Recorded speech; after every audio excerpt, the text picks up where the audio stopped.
Hello and welcome to Classical Stuff You Should Know, a podcast about the ancient world, old ideas, and books that we want to talk about for an hour or so. My name is Thomas Magby. I'm joined, as always, by Mr. Graham Donaldson. Hello. And Mr. AJ Hannenberg. This guy. This guy over here. Now, that guy over there, AJ, is going to be talking today. He is going to be talking about pirates. It's something I've been very excited to hear him talk about. Well, now my episode's going to sound lame. It was going to sound lame no matter what. So so with pirates, all of you on YouTube can see. I'm sorry, was that too much too soon? Sorry. So harsh, man. I'm just trying to start with high energy. And you didn't even tell the audience why. Like, maybe not because of my content, just because it's me. Like, you didn't tell them it's lame because of my content. You're like, your episode is just going to be lame. I didn't mean the content, just to be clear. Thank you. It's, again, we've made reference to, I haven't made the joke yet, so I'm really crushing it right now, but we make a joke at the beginning that won't make sense until you listen to the episode. So let me try one more time. You ready? Yeah. Great. So we're trying. It's maybe less insulting this time. No, I'm going to keep it the same level of insulting. Great. Perfect. Okay. But we're talking about pirates today. As everyone on YouTube can see, we brought a pirate map with us. And as everyone knows, on a pirate map, the X marks the spots. So we're going to be talking about pirate treasure and how to see where the X marks the spot. Marks? You're talking about marks. Hopefully, if we just divide the treasure equally amongst us. Yeah, that's in exactly a centralized right. pot. Yeah, there are no. Really, we don't just divide the treasure. We take over the means of producing treasure. Yeah, so there are no captains and then on the ship. Distribute that means among us, and then we'll have treasure forever. Is that wow? And it'll abolish the difference between the pirate who got the treasure and us. Good. So it'll all be the same. Is there still booty? Easy there, buddy. It's everybody's booty. No, I don't like this at all. Which is really funny because it kind of is everybody's booty. Uh-oh. All right, so today we are talking about... But that's what Plato talked about that. So I had a whole different intro in mind. So I'm sorry that I introed your episode instead of you. Do you want to intro your own episode? Because the intro was so bad. Go for it, bud. A specter is haunting Europe. The specter of communism. All the powers of old Europe have entered into a holy alliance to exorcise this specter. Pope and Tsar, Metternich and Guizot, French radicals and German police spies. Where is the party in opposition that has not been decried as communistic by its opponents in power? Where is the opposition that has not hurled back the branding reproach of communism against the more advanced opposition parties, as well as against its reactionary adversaries? Two things result from this fact. 1. Communism is already acknowledged by all European powers to be itself a power. 2. It is high time that communists should openly, in the face of the whole world, publish their views, their aims, their tendencies, and meet this nursery tale of the specter of communism with a manifesto of the party itself. To this end, communists of various nationalities have assembled in London and sketched the following manifesto to be published in the English, French, German, Italian, Flemish, and Danish languages. Okay. That's the actual introduction to the Communist Manifesto. Yeah, sounds like Reddit.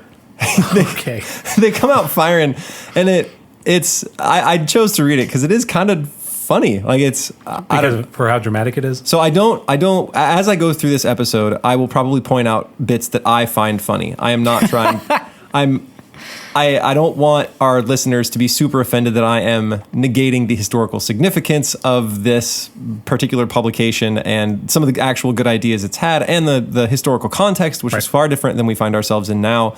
Like back then, factories really were like a dangerous place to go.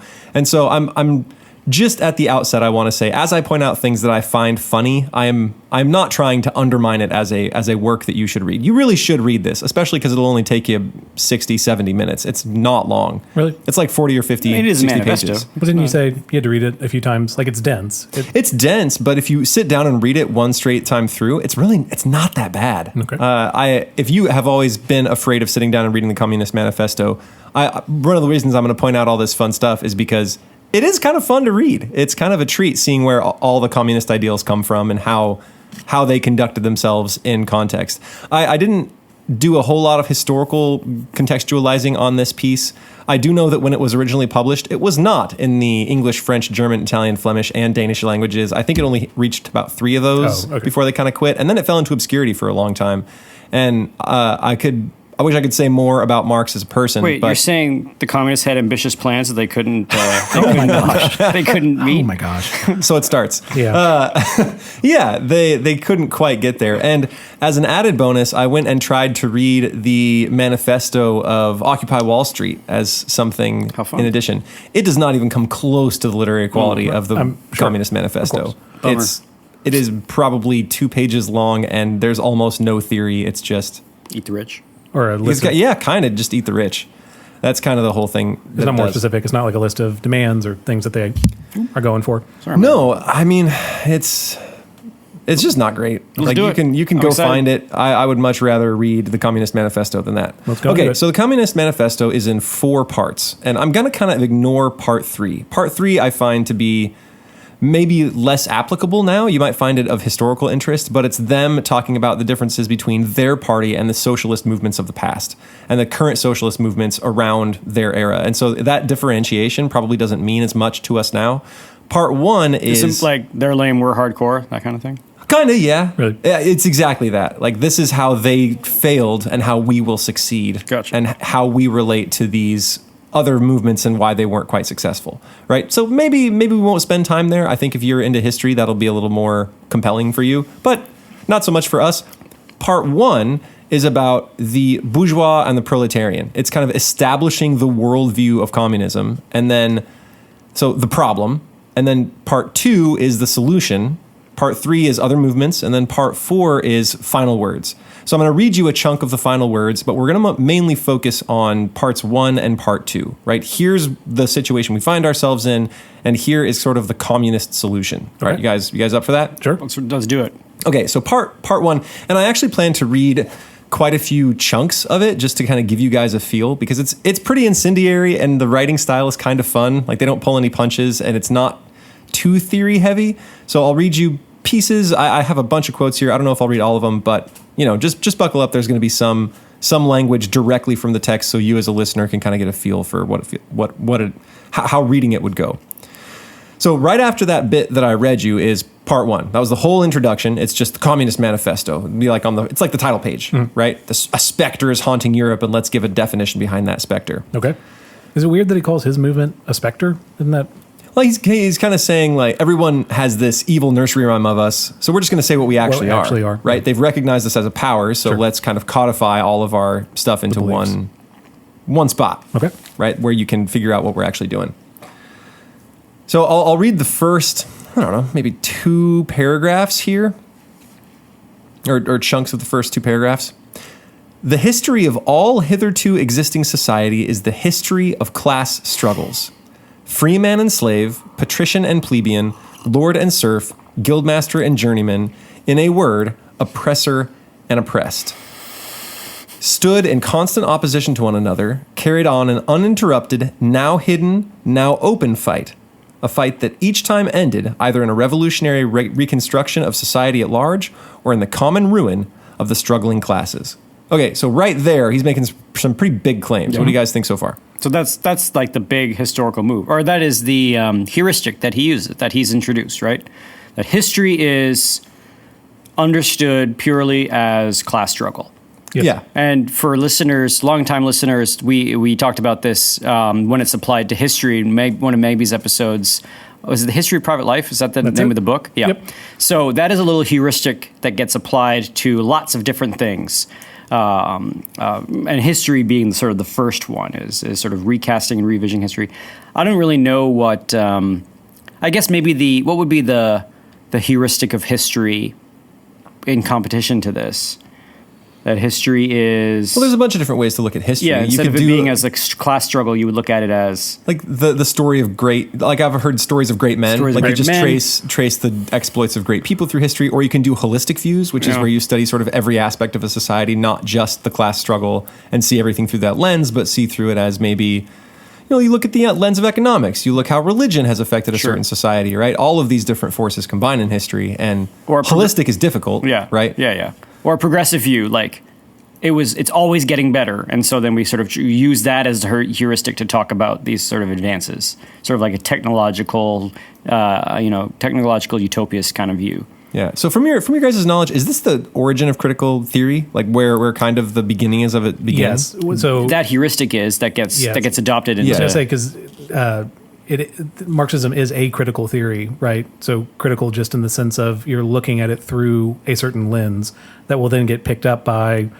Again, this is all history of private life, but it gets picked up by that analysis school that we talked about, and then it develops. So what starts as a class focus will move into, pick your lens, a gender focus, where the oppressed oppressor is male female, and then you can apply that to different methods. But Marx is focused just on classes at this point, and he means economic classes. He doesn't mean any other. No. Yeah, there's no other categories. Yeah. You either own production or you are produced, like you work in the own you place are either owned. oppressor or you are oppressed. Yes, people fit neatly into these two categories, and this is fundamentally what history is about. Which is one of my criticisms of this, is that he talks about only these two camps, but then he mentions all of these side camps, but doesn't give a very clear view of how they fit in, except in a couple of cases. Are you talking about Marx? No. So not the part 3 of it. You're saying he'll talk about groups of people and they're not clearly oppressor or oppressed? Well, he sort of mentions them offhand as he's talking about other things, and he doesn't say where they fit, really, if they're oppressed or oppressor. Sure. He kind of talks about how everyone gradually fall. Well, I'm getting ahead of myself, but everyone is Find out gradually when going to we fall get there, into this. because I'd be curious. Yeah, okay. So from the end notes, I wanted to, at the outset, give a really pure definition of what bourgeois and proletariat are, so that you guys can, I never really knew the big difference, how it was originally defined. And so this is by Engels himself, one of the co-authors of this thing, from a later edition. So by bourgeois is meant the class of modern capitalists, owners of the means of social production and employers of wage labor. By proletariat, the class of modern wage laborers who, having no means of production of their own, are reduced to selling their labor power in order to live. So, bourgeois, you own the means of production, right? So I own a factory and I employ wage labor. Proletariat is a wage laborer who does not own any means of production and has to sell my own labor to live. What about a white collar, blue collar. Subsistence farmer? Is he both proletariat and bourgeois at the same time? Because he owns the tools that he uses to produce, but he provides the labor. So I think I may be getting ahead of myself here. That's fine. But he would say that over time, what's going to happen is the means of production will be consolidated into one big thing. Yep. Somebody's going to buy more and more farms. They're going to get richer and richer and richer. And then eventually, that middleman is going to be reduced to proletariat. Gotcha. He will lose his farm and he'll become a wage laborer on the farm that he used to own. The servile state. And I don't think it's in Communist Manifesto, and it might be in Capital, but Marx has a fondness for what you just described, that subsistence farming level. Yeah. Or a fondness for, I don't remember the name of it, and I'm sure one of you do, where you are working for a lord and you have, you need to get 40 bushels of whatever in the course of a week. And if you get it done early, you get the rest of your time back. He enjoys this? Yes. Oh, so he's a medieval Catholic. So, again, that's not in the manifesto, because the manifesto is like the condensed version of the ideology. But just to say, what you're describing is like, that ownership is good. Gotcha. Even if you're poor, you still own your means of production. Okay. That's a positive thing in his life. This wasn't the only thing he wrote. He wrote a bunch of other stuff too, and he was sort of a social philosopher. Yes. And so if you are thinking, man, Marxist is as a simpleton just by this basic manifesto that they have, I would encourage you go look at his other stuff. Right? I think it would be easy to sweep him away offhand, but I don't think he really deserves that. Okay, so he's got the beard to back it up too, right? That is true. To back up any criticism of a thinker. Man, that should be my next project, is cultivating a nice beard. 100%. Out of all three of us here, you have the best one so far. Yeah. Okay, so he says the modern bourgeois society that has sprouted from the ruins of feudal society has done away with class antagonisms. Has not done away with class antagonisms. It has only established new classes, new conditions of oppression, and new forms of struggle in place of the old ones. So he's kind of pointing out that this sort of grew out of feudal society, but where we would say we don't have lords and serfs anymore and we don't have that sort of thing, he'd say, yeah, we do, it's just different, right? We have different classes. There's still that class struggle. And society as a whole, and this is another quote, is more and more splitting up into two great hostile camps, into two great classes, directly facing each other, bourgeois and proletariat. Okay, so that's sort of the premise. We have oppressor and oppressed. We have bourgeois, proletariat, and everyone is sort of centralizing into those two great opposed camps. That's how we see society today. And they're ticked at each other. And endless conflict between the two. Not at the beginning. No. At the beginning, it wasn't a huge deal. What exacerbated it, and this is the next section he goes into, is that it's growth of industry that has been the problem. We discovered America. We sailed around the Cape. We have sort of connected the great nations of the world by means of railroad. I mean, this was written in the 1800s, and so everything is industrialism is just sort of popping off, and all of a sudden I can move goods from my country to another country relatively easily.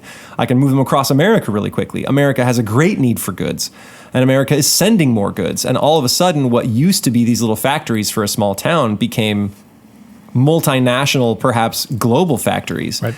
And so it sort of grew and grew and grew and pushed other classes from the Middle Ages into the background, and every advancement of the bourgeois has corresponded with a political advance of that class. That's another small quote. So as they have advanced and they've gotten more and more clout and more means of production and more cash and more influence, so their power has grown politically. Does that make sense? Yeah, for sure. All right, do you guys find that to be true? So you are welcome to comment at any point about stuff that you have beef with. It's a plot. That makes sense that people, as they gain more money, would have more influence, and that they, if everyone is at some level self-serving, they want what's best for them. Of course, they're going to build laws around them. Like when talking at this high level, it's really hard to disagree with any of that. And I don't feel equipped enough as a historian. Again, he's writing in the 19th century. I don't know what specific historical things he's pointing to, but there's probably a lot of truth to that, right? That there are people who are in power, they want to stay in power, they'll do anything to stay in power, and that kind of sets up this whole theory. It's hard to push back on those generals, right? And there were elements of this that were incredibly haunting for me as a modern day American, right? As the people who own production gain more and more power, they get more and more sway politically. I'm thinking super PACs, lobbyists. One of our great industrialists was just president. Right. In fact, many of our great industrialists become presidents. Usually they're guys that have huge business deals and run really big corporations and have placed themselves firmly as bourgeois, owners of production. Right. I was trying to think of, is it The Jungle, the Upton Sinclair? It's not a novel. It's like a account of a meat factory, and people lose limbs and they get thrown into the meat production. Like in this, he's writing 20 or 30 years after the death of Marx. So you said this at the beginning, there were horrible living conditions that came from a more industrialized world. And so then seeing a pushback to it makes a lot of sense. Right. And factories were horrible. And That's even child labor wasn't. Yes. Child labor was still a thing. Your little kids could go and work in factories and work themselves to the bone. I think, wasn't it Dickens that had to work in a factory for a while? Like a textile factory? Even as a child, because his parents were in debtor's prison, I think that was the deal. He had to work in it's just a bad situation. And so seeing pushback against that form of living, it totally makes sense. Right. Okay. So as they have grown up, the people who run the states more become a committee for managing the affairs of the whole bourgeois, right? They want to keep industry kind of chugging. So here's another quote for you.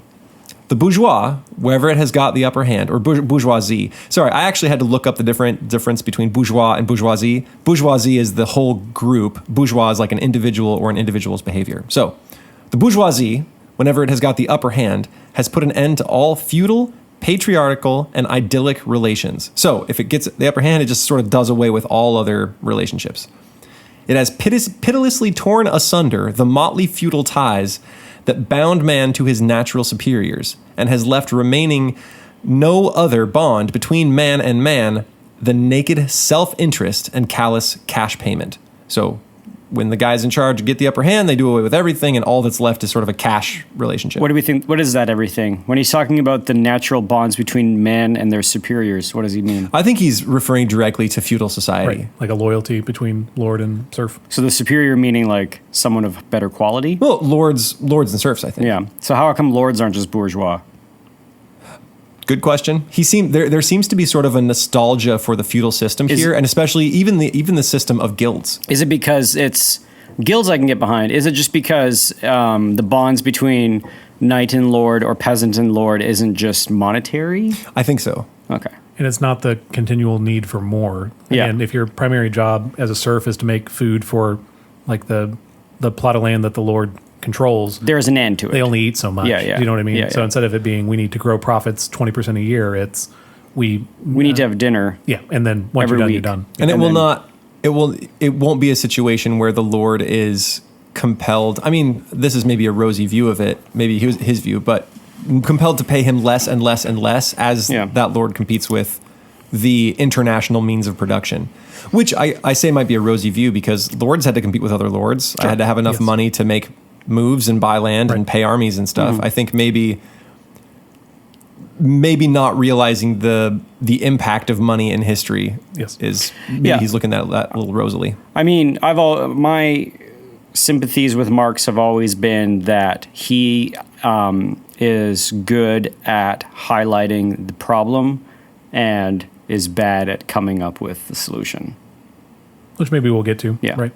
Yeah. Okay, I'm going to finish this quote. Because I think he's right. Like I think Everything when we he hear said, this, right, I think he's correct. Like, if you reduce society to just cash monetary payments, over time it does have this sort of corrosive effect on the bonds between human beings. Like, if My loyalty to you is only that you pay me. yeah, exactly. Or if you think about like if that was the primary mechanism of a family, right? Like over time, that family is going to cease to function in any sort of Yeah, feelings of duty or love. sure. Yeah. So to continue, it has drowned the most heavenly ecstasies of religious fervor, of chivalrous enthusiasm, of Philistine sentimentalism, in the icy water of egotistical calculation. It has resolved personal worth into exchange value, and in place of the numberless and indefeasible chartered freedoms has set up that single, unconscionable freedom: free trade. In one word, for exploitation, veiled by religious and political illusions, naked, shameless, direct, brutal exploitation. So, as it sweeps away all these old relationships and cash is the only thing left, it means exploitation, right? I'm going to exploit you as a worker, pay you as little as possible that you can keep yourself alive on and keep the rest for myself, right? Okay, so, but that isn't sort of where it ends, right? The need for constantly expanding markets has meant a need for destabilization, right? So as the market grows, it sweeps away local markets, right? If I'm a huge industrialist and I need more markets and I need more workers and I need more factories, I can go into a smaller country with a little less power with my extra money, set up a factory, and because everyone can work there and get money, I can actually crush any local market. Yep. And it means that I have a bigger reach to get non-indigenous raw material, right? I can get raw material from everywhere. And so this kind of compels the involvement of the world in the class struggle. Now it's no longer a local class struggle, maybe just the people in, say, Leipzig, right? It's the people in Leipzig and anywhere nearby that has raw material to give or cheap labor to be exploited or any of that stuff. So I include them, and in so doing, sort of begin to erase national ties. Right, there is no more local market. I'm erasing their national identity by bringing them in. Regional. Or regional. Yeah. I think it's more. I mean, yeah. But it expands at each level, right? Yes. So it starts as regional, you're losing loyalty every size Sure. you increase. So I think it's making the same point. Yeah. And here's a fun sentence. I just love his writing. It's so, like I said, it's so incendiary and passionate and just hits so hard. The bourgeoisie, by the rapid improvement of all instruments of production, by the immensely facilitated means of communication, draws all, even the most backward nations, into civilization. The cheap prices of its commodities are the heavy artillery with which it batters down all Chinese walls, with which it forces the barbarians' intensely obstinate hatred of foreigners to capitulate. It's kind of fun, right? I got cheap stuff and I'm going to knock down your walls to make more cheap stuff. Okay, so far we got two camps. They're opposed, and we're spreading those two camps into every population of the world by means of expansion and destabilization. Yep.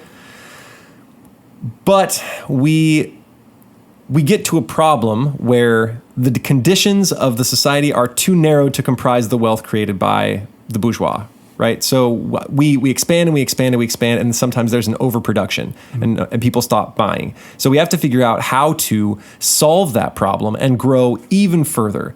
So we can do this by a couple of ways: by mass the destruction of a mass of productive forces, so I can destroy a couple of factories and thereby create want, or by the conquest of new markets and by the more thorough exploitation of the old ones. So those are my two options. When I've overproduced and I don't have a market anymore, I can either blow my stuff up and create want for a little while, or blow somebody else's stuff up, or I can just exploit better and spread to new markets. I think the latter is probably what we see happen more often, because who wants to destroy their own factories, right? And so now I have to expand even further beyond. Okay. And so I pave the way for more and more and more crises, right? As I expand into new markets and as I compete with people that I haven't been in competition with. Right. And so this births the proletariat, right? The further exploitation of markets, right? So like I said, in the beginning, it wasn't so bad, right? People were getting paid, we're getting new products, life is getting better, but because everyone is doing it and there are all these industries, at some point, I'm going to need to exploit better, or else I'm just going to get squashed by the other bourgeois. Sure. They're going to expand faster than you can, and you can't compete with them. Is that the problem? Yeah. Okay. And so this is what births the proletariat, right? The actual real downtrodden bottom worker class, because it is at the behest of them to find new ways to exploit the market that they create sort of this like bottom class of exploited peoples. Yep. And so they are to quote, they are the commodified, abused working man. The work has lost all individual character, right? They're just widgets on an assembly line. The cost of the workman is restricted to the means of subsistence he requires for maintenance and the propagation of his race. And so, like, I'm only going to pay him enough so he can live and make kids. And that's all I really want to pay him. Yep. And here's where he starts mentioning people that, this is one of the spots where he mentions people that he doesn't really say what class they fall into. These are placed under the command of a perfect hierarchy of officers and sergeants.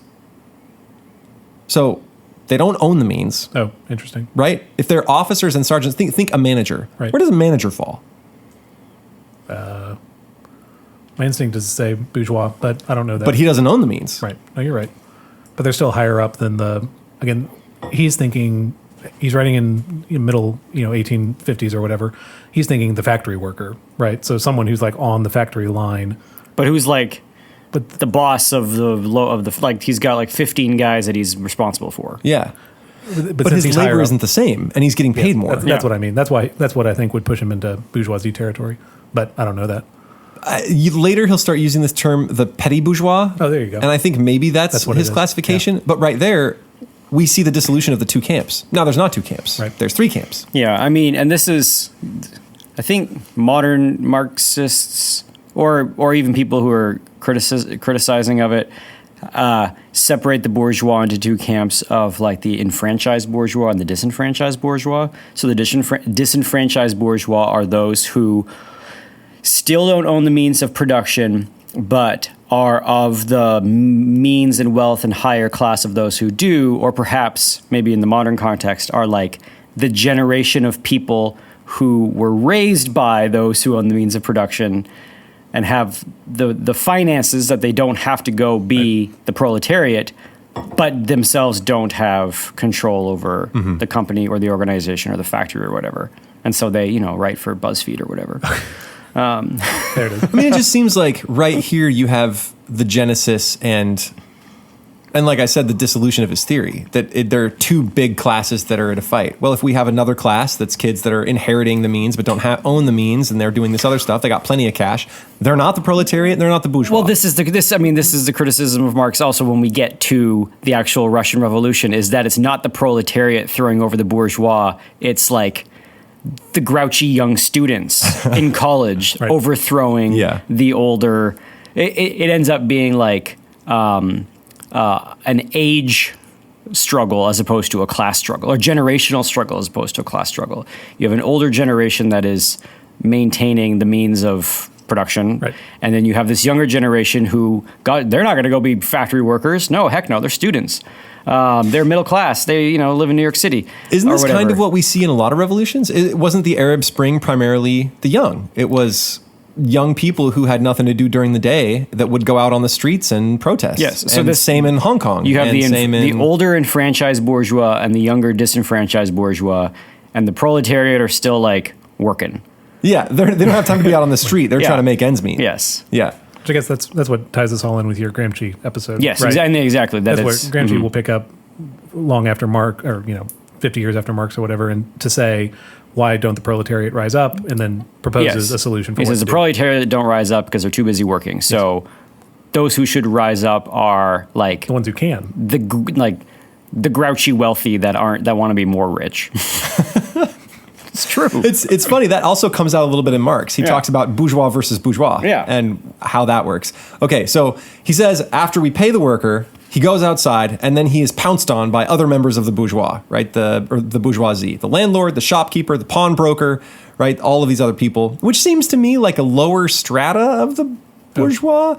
He says, but he also says the lower strata of the middle class generally sink into the proletariat because they don't have the means to fight this giant chugging machine of industry. So if I'm like, say, a small landlord, I own a small apartment, I can't beat the guy who owns 30 apartments right next to me and wants to buy mine. He's going to push me around until I eventually sell to him, and then I got to go find some place to work, right? Instead of working for the factory, you worked for the guy who owned the hardware store, and you made more money and you didn't have to work as hard. But the guy who owned the hardware store eventually lost his hardware store because Walmart came in.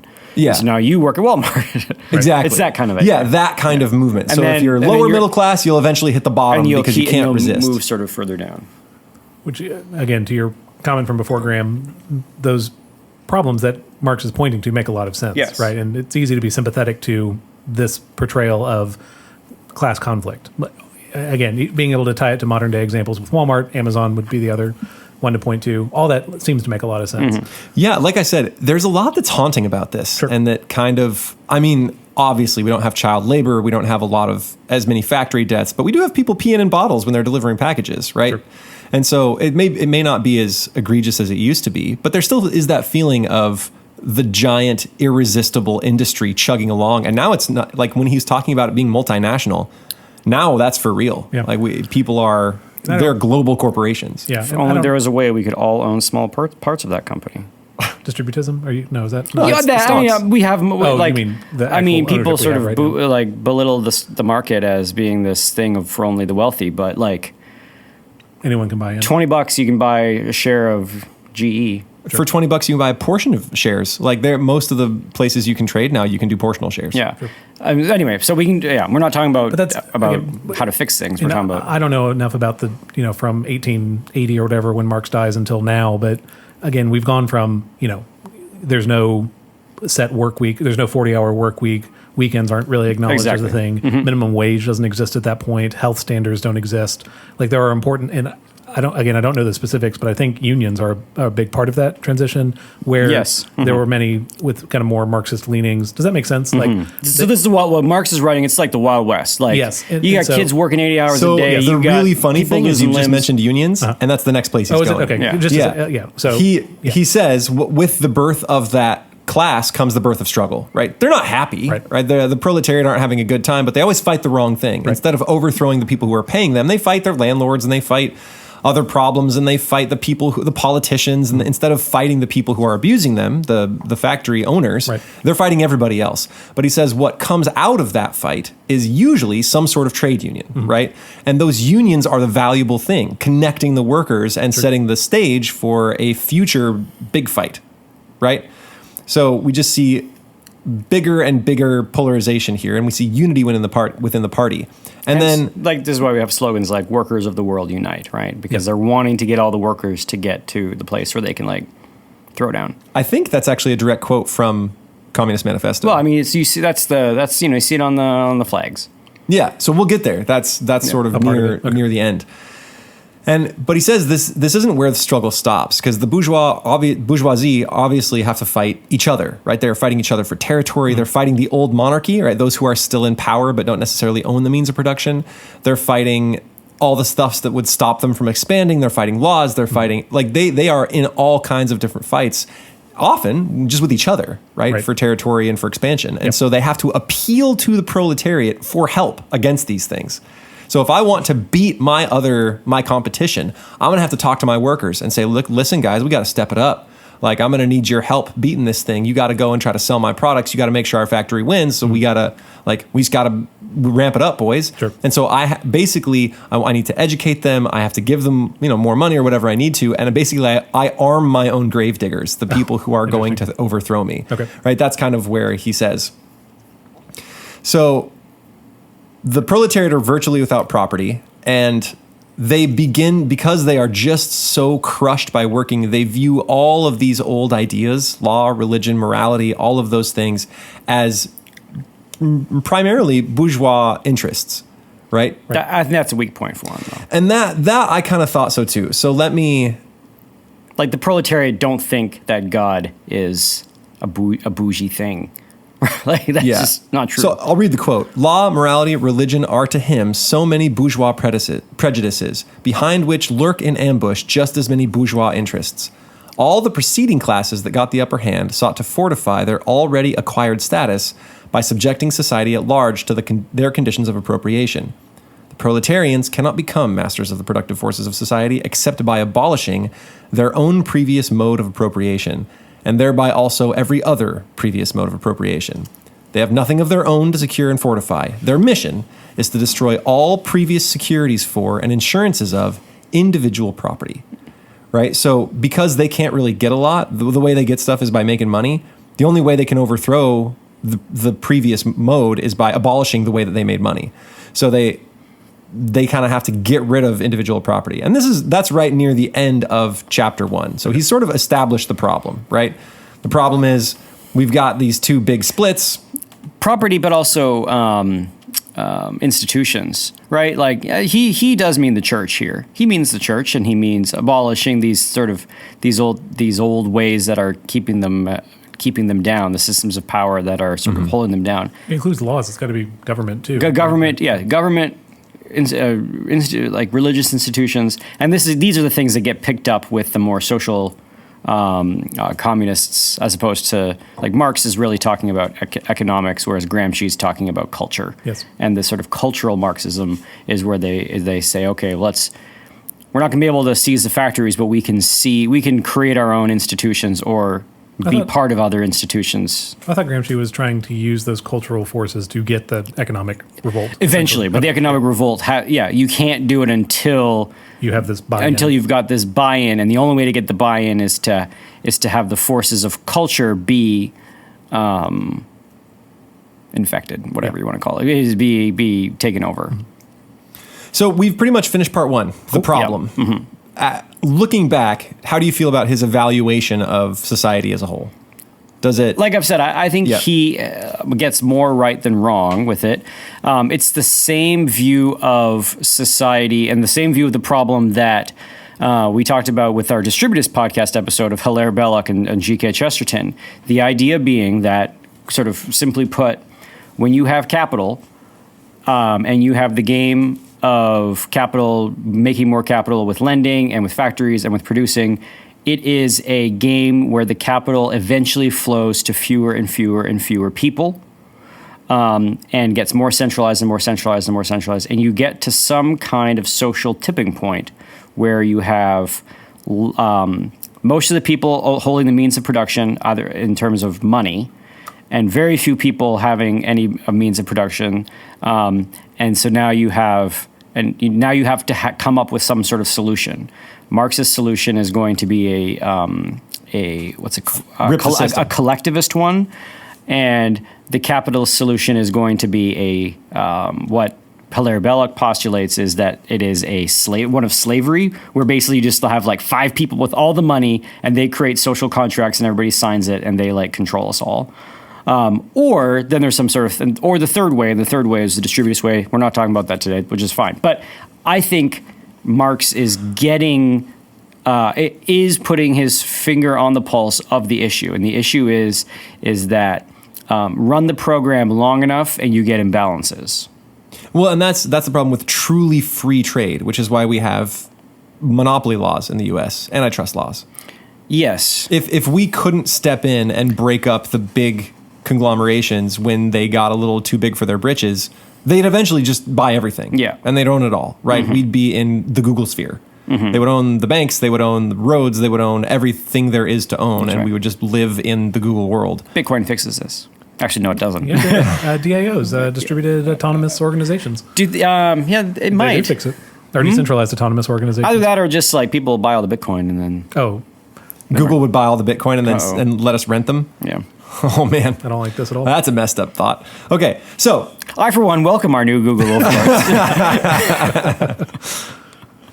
I would rent a Bitcoin. Yeah. It sounds like fun. Rent it for a day, take it out. Okay, so the next question is. Well, maybe. What do you think? What do you think of? Is Marx getting? Yeah, he establishes the problem well, and then Okay. The interesting stuff is probably as we get into part 2. Yeah, so part 2 is Ouch. The first 40 minutes have been really boring. I hated the first 40 minutes of this podcast. I hope the last 20 minutes redeem it. Are we 40 minutes in? Yeah, for sure. Holy smokes, I overprepared again. Okay, that's fine. We might leak over the conversation, or I might have to gloss over a few things. Marx part 2, Electric Boogaloo. Marx part 2. Electric Boogaloo? Yeah. The community Boogaloo. Yeah. Because communist. I guess. It was really funny. I don't know. Okay. I nailed it. Okay, part 2, proletarians and communists. So what do we do? How do the communists fit in, right? He's talked about the two parties. Where do we land? And basically they say, we don't have any interests. Well, here, I'll just read it. The communists do not form a separate party opposed to other working class parties. They have no interests separate and apart from those of the proletariat as a whole. They do not set up any sectarian principles of their own by which to shape and mold the proletarian movement. We are distinguished from the other working class parties by this only. 1, the national struggles of the proletarians of the different countries, they point out and bring to the front of the common interest of the entire proletariat, independent of all nationality. So we're not interested in just one. Germany's proletariat. We're interested in all of them, and we want to bring all of that to the fore. How benevolent. And 2, in the various stages of development which the struggle of the working class against the bourgeoisie has to pass through, they always and everywhere represent the interests of the movement as a whole. So in whatever stage you're in, the communists know where we're going, and we're gonna point you the right direction, how to get there. Saved at last. Okay, and the funny thing is, this is the other part you're gonna laugh even more at. The communists, therefore, are on the one hand practically the most advanced and resolute section of the working class parties of every country. That's a great point. That section which pushes forward all others. On the other hand, theoretically, they have over the great mass of the proletariat the advantage of clearly understanding the line of march, the conditions, and the ultimate general results of the proletarian movement. Right? They're the first amongst equals. Yeah. So the immediate aim of the communists is the same as that of all other proletarian parties. Formation of the proletarian into a class, overthrow of the bourgeois supremacy, conquest of political power by the proletariat. So, look, we know where we're going. We can guide everybody there. We know exactly what we're aiming at. And so what we got to do is we got to get together. We got to throw these fools out. Monorail.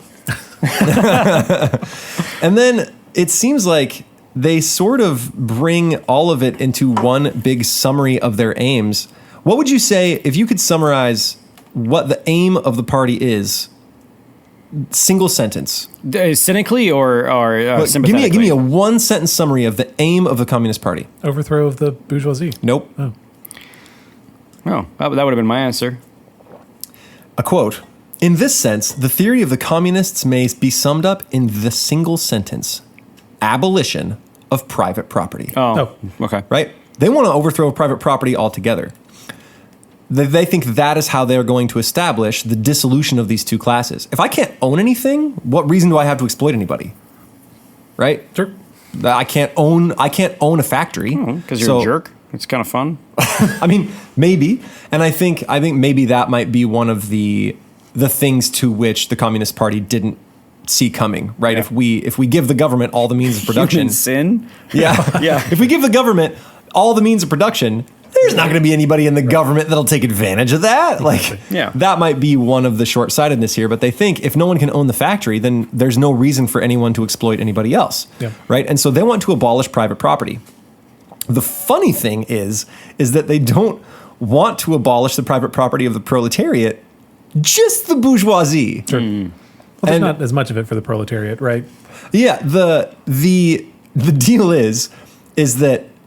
So here, I'll read you a quote. Hard-won, self-acquired, self-earned property. Do you mean the property of the petty artisan and the small peasant, a form of property that preceded the bourgeois form? There's no need to abolish that. The development of industry has a great extent already destroyed it and is still destroying it daily. So they're not coming for my butter churner? They're not coming for your butter churner because eventually the industry is going to take that anyway. And it's been taking all the stuff you own. Sorry, you're probably renting it right now, right? You don't own a butter churner. No, I inherited it. Doesn't matter. Good. And so they're basically saying, we're not taking any of that. We are just focusing on the property of the top, at this point, top 10%. He says 90% of the people have nothing. They are working wage laborers, barely just keeping it going, getting their meals day to day. It's only that top 10% that we're aiming at, and we're going to take what they have, right? We simply want to restore the social aspect.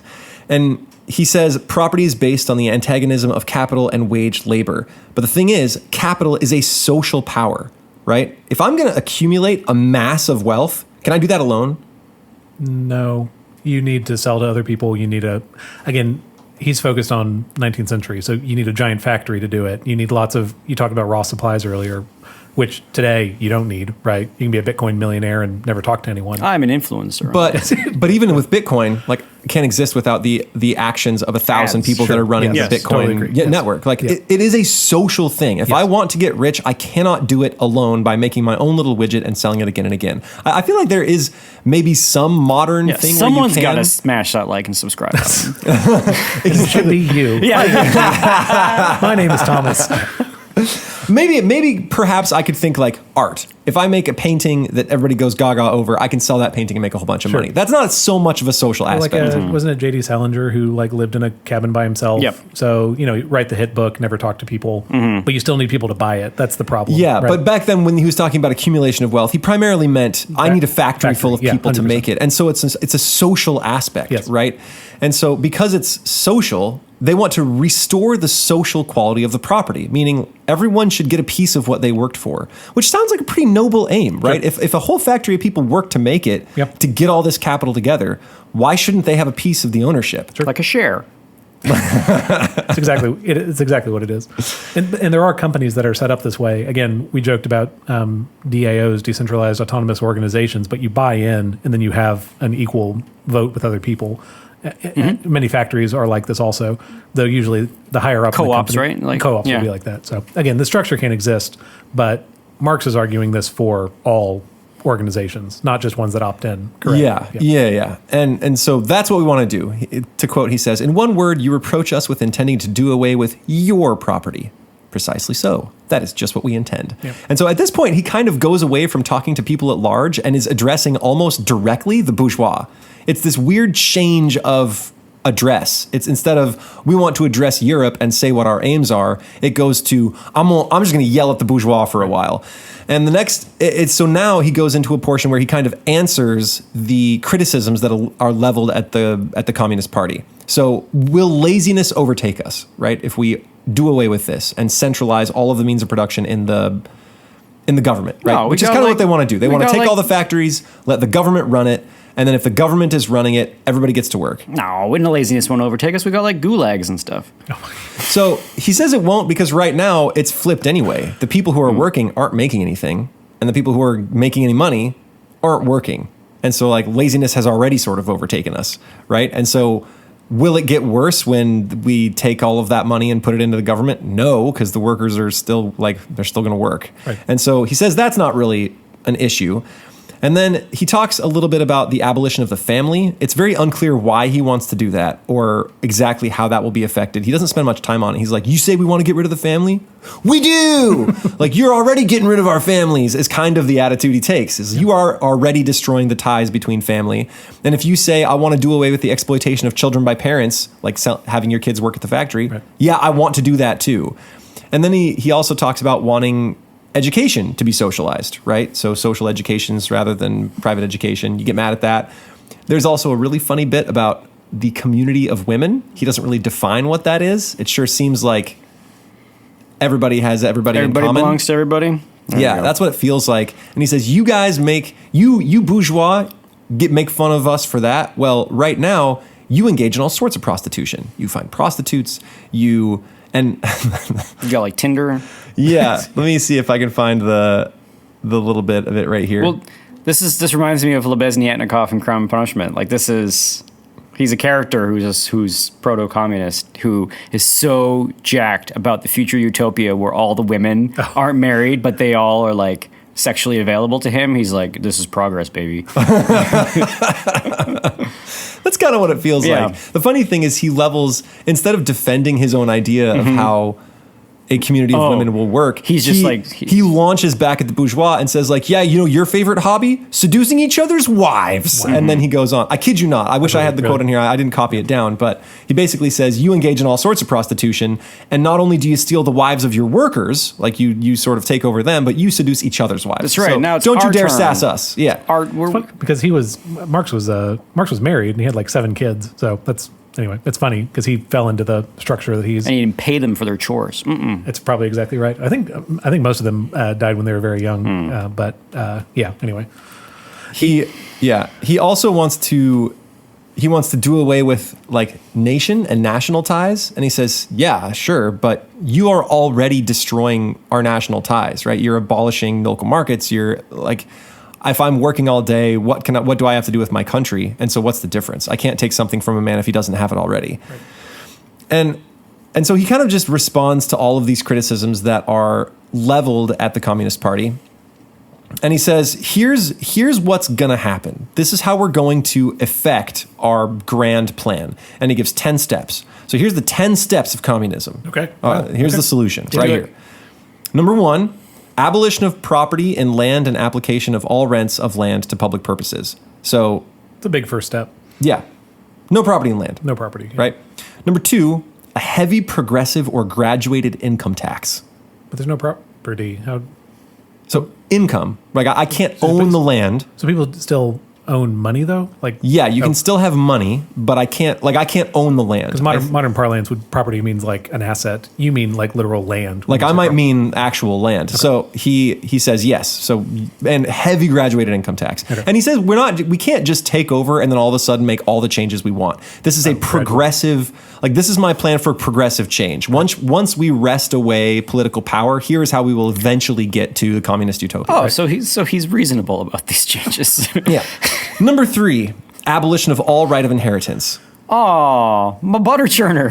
Yeah, your kids ain't gonna get that. My boy ain't gonna get your butter churner. And if you make a lot of money churning butter, more and more that's going to tax. Man. Which is funny. We actually have progressive tax here in the U.S., right? The richer you are, the more you pay. Yes. I don't know if that's the same as the heavily graduated income tax he's talking about. Yeah. Does he give numbers to any of that stuff? No. Because our top tax rate used to be 90%. Like we've come down many since then. Yeah. I'm raising my come and take it flag. Good. Great. Number 4, confiscation of the property of all emigrants and rebels. Emigrant with an E or with an I? E. So people leaving? Yeah. Oh, so they leave, we take their stuff. Yeah. Okay. So they can't leave the country and take all their goods. And with all them. the rebels don't get to keep stuff? Which is weird because he is sort of inciting rebellion. Well, he's assuming it. Yeah. That's kind of weird. Number 5, centralization of credit in the hands of the state by means of a national bank with state capital and exclusive monopoly. The trick is you just get to call everybody rebels and you take all their stuff. Yeah. So basically, state bank, the central bank owns it all, right? And concentration of wealth. The Fed. That's what ETF stands for. What does he? And the Fed. I don't think that's what that stands for, actually. I'm pretty sure that's not true. 6, centralization of the means of communication and transport in the hands of the state. So not only do they get all the money, they're getting all the trains. Okay. Chugga. Wait, so go back to this bank. So he thinks there should be a central bank that does all credit. That does all credit. Yep. And an exclusive monopoly on it. Yep. So basically, I can't owe my landowner. You only own the government. I only owe the government. Yep. What could go wrong? Well, the government is owned by all of us. Oh, right.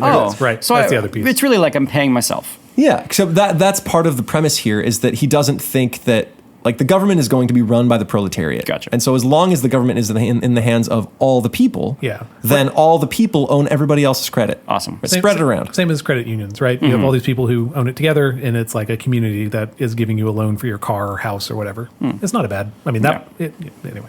Number 7, extension of factories and instruments of production owned by the state and bringing into cultivation of wastelands and the improvement of the soil generally in accordance with the common plan.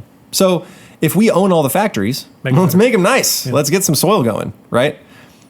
Number 8, Equal obligation of all to work. Establishment of industrial armies, especially for agriculture. So everybody's got to keep working, but it's everybody. Like, I can't exploit because there's no reason to exploit. I have to work, they have to work. Everybody's got to be working, and so the working man is going to survive better because everybody will be under the same conditions. Sure. It's just funny that you're compelling work that way, but yeah, he has to do it somehow, right? Yeah, this one's a fun one. Combination of agriculture and manufacturing industries, gradual abolition of the distinction between town and country by a more equitable distribution of the population over the country. So we're going to spread out the towns. Yes. Everybody's got to move further from each other. Oh man, suburbs everywhere. It seems like a weird thing. It evens it out. It's not, I don't even know if suburbs is the right term, because you wouldn't have an urban center. It's more like one big flat city. Yeah. It's kind of bland. Okay. And number 10, free education for all children in public schools. Abolition of children's factory labor in its present form. I really like that one, actually. Sure. Combination of education with industrial production, etc. And free public school is like a good idea too, right? I don't know what literacy rates were at the time, but like teaching your population to read is like a good thing, right? Yeah. Okay. And it says, so if the proletariat during its contest with the bourgeoisie is compelled by the force of circumstances to organize itself as a class, like if that's a class up, by means of revolution, it makes itself the ruling class and as such sweeps away by force the old conditions of production. So if it wins, right, we've swept away the old ruling class, then it will, along with these conditions, have swept away the conditions for the existence of class antagonisms and of classes generally, and will thereby have abolished its own supremacy as a class. So this is his idea for getting rid of class antagonism, is if we all rise up and we sweep away the old means for how classes existed, then we can't be supreme anymore, because there are no classes. That just seems like a semantic trick. It's like saying if we want to get rid of pickpocketing, we just like abolish pockets. Yeah, kind of, yeah. Sure. Or make pickpockets rich, and then they won't want to pick anybody's pockets anymore. Yeah, Sure. it just seems, It seems weird, and it seems like the notion that once we're in charge, classes won't exist anymore, so we're not really in charge anymore, or everybody's in charge. It seems like you are expecting people to act a certain way once they've reached supreme power that people in supreme power have never acted. Or if there's like a person you hate, so again, there's this conflict between the bourgeoisie and the proletariat. Will you get rid of the bourgeoisie? He doesn't go into how you get rid of them, but so it's like that person leaves and you think there's no more hatred left in the proletariat. You know what I mean? Like it ignores that would just move to someone else. Again, to say differently, think of some rich person who people hate. If that person were poor, people would probably still hate them. You know what I mean? Yeah. I mean, it's interesting because it in the background, it assumes a certain kind of anthropology, right? Like it assumes things about the human person, and then builds a society around that. But if that assumption is mistaken, and we've sort of been joking about like people in power aren't going to be sinful, right? Like, but if you get that wrong, then you're just going to have power. You're just going to have this power imbalance under a different name, and that's exactly what we've seen when anybody's sort of taken communism as an attempt. Well, and in maybe one of the most dangerous ways, we've taken away from everyone the means of production, which means means. We've taken means away from everybody, and we've consolidated it in the hands of whoever's running the government. And that means that they are really hard to fight against. We got you. Yeah. Exactly. Yeah. And so we're going to use this really well, right? We have no more means. We all gave it away, right? Is the problem. So that's kind of the and again, and this is going back to Belloc and Chesterton. This is their warning in Servile State is whether or not you're going to be under the control of like the supreme capitalist, the person who wins monopoly and has all the money, or whether you're not going to be under control of the people who say they aren't, but they are the centralized power. Right. You're still enslaved. Like you're still under their authority. And so, yeah. Okay, briefly, Yes. I'm gonna bring it all home with this. Part 4 is basically just saying how they relate to people in different countries, like how we support the different movements. And this is how it ends. So this is the final words of the Communist Manifesto. It's like maybe a couple paragraphs. In short, the communists everywhere support every revolutionary movement against the existing social and political order of things. Like we support everybody. In all these movements, they bring to the front as the leading question in each the property question, no matter what its degree of development at the time. Finally, They labor everywhere for the union and agreement of the political parties of all countries.